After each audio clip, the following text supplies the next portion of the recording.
ఈరోజు మే దినోత్సవం సందర్భంగా శ్రామిక సోదరులందరికీ కూడా అభినందనలు.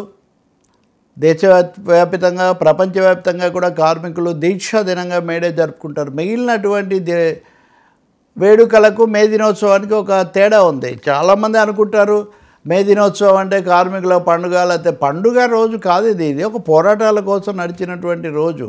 అమెరికాలోని ఫిలడెల్ఫియాలో ఎక్కడ రోజు పొద్దు నుంచి పొద్దున్న వరకు సూర్యోదయం నుంచి మళ్ళీ సూర్యోదయం దాకా పనిచేసేవాళ్ళు కార్మికులు.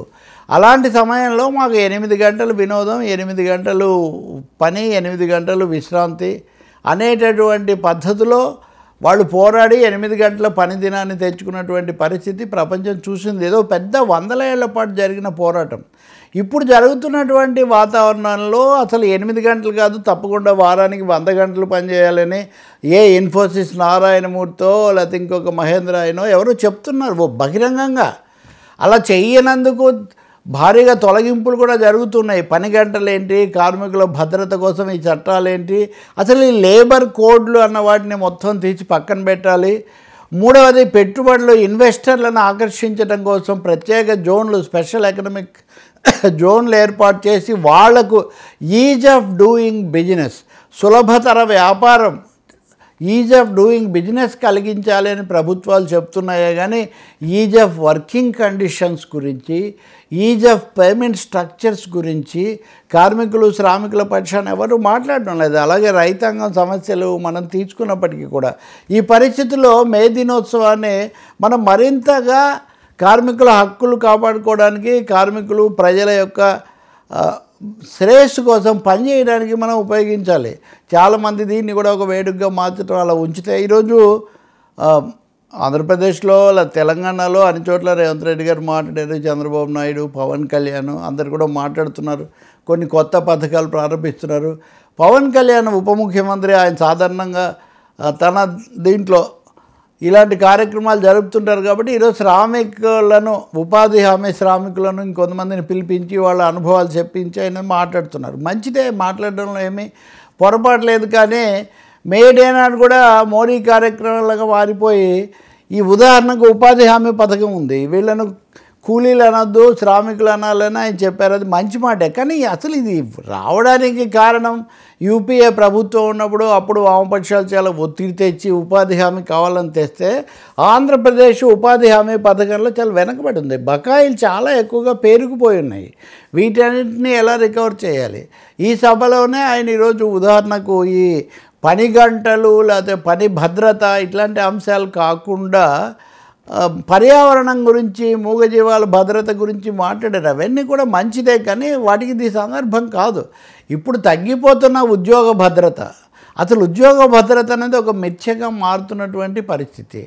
ఆఖరికి ఇప్పటివరకు మిగిలిన వాళ్ళకి ఎలా ఉన్నా కానీ సాఫ్ట్వేర్ వాళ్ళు బాగుంటారు, బాగుంటారు, టెక్నికల్గా ఎక్విప్డ్ అన్న వాళ్ళు కూడా ఈ ఏఐ అనేది వచ్చిన తర్వాత, కొత్త పద్ధతులు వచ్చిన తర్వాత వాళ్ళ ఉద్యోగాలకు కూడా భంగం ఏర్పడుతున్నటువంటి పరిస్థితి.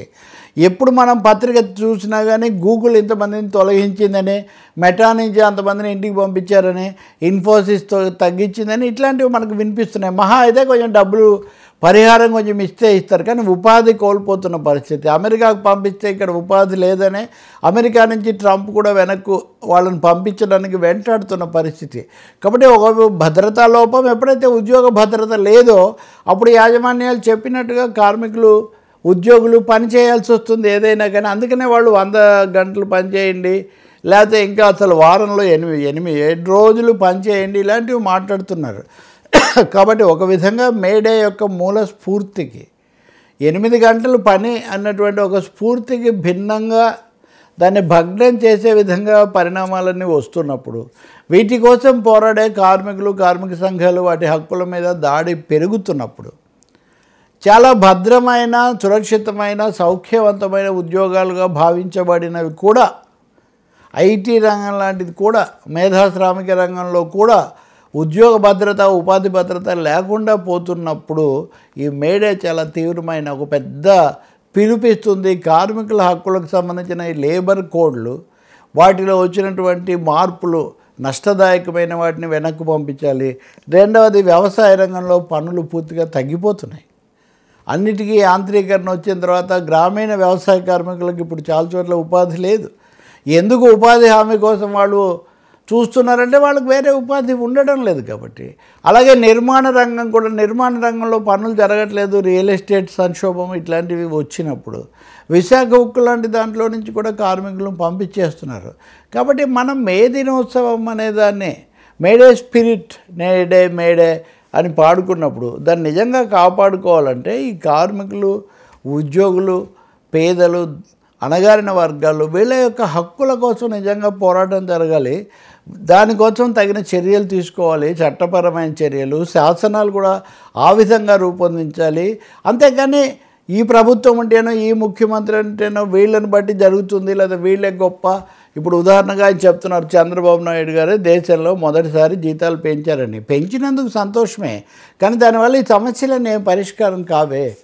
ముఖ్యంగా అనేక చోట్ల ఉపాధి హామీ బకాయిల కోసం దీక్షలు చేస్తున్న పరిస్థితి కూడా ఉంది. కాబట్టి మెచ్చుకునేది మెచ్చుకోవచ్చు. ఉదాహరణకి ఈరోజు సమావేశంలో చూస్తే పవన్ కళ్యాణ్ అభిమానులు, ఆయన సినీ అభిమానులు, లేకపోతే వ్యక్తిగత అభిమానులు మాట్లాడుతున్నారు. అభిమానాలు ఉండొచ్చు, కానీ రాజకీయంగా మేడే యొక్క స్పిరిట్ అనేది ఖచ్చితంగా అమలు జరగాలన్నా ఇప్పుడు పెరుగుతున్నటువంటి అభద్రతలో కార్మికులు, ఉద్యోగుల యొక్క హక్కులు కాపాడుకోవటం అన్నటువంటి అంశాన్ని చూసినా కానీ ఖచ్చితంగా ఈ పరిస్థితి మారాల్సి ఉంది.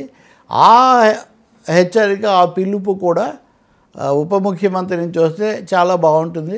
ఆయన పిలిచినప్పుడు పిలుస్తూ చెప్పారు, శ్రీశ్రీ చెప్పినట్టుగానే. శ్రీశ్రీ ఏమన్నాడు, గనిలో వనిలో కార్ఖానాలో పరిక్రమిస్తూ ధనిక స్వామికి దాస్యం చేసే యంత్రభూతముల కోరలు తోమే కార్మిక వీరుల కన్నుల నిండా కణకణ తొణికే విలాపాగ్నులకు విషాదాశ్రులకు ఖరీదు కట్టే షరాబు లేడో అన్నాడు. ఇప్పుడు ఆ ఖరీదు ఇంకా తగ్గించి వాళ్ళని మరింతగా కొల్లగొట్టే పరిస్థితులు వస్తున్నాయి. ఇలాంటప్పుడు వాళ్ళ రక్షణ కోసం, వాళ్ళ హక్కుల కోసం మరింత శ్రద్ధ వహించాలని చెప్పి మనం కోరుకోవాలి.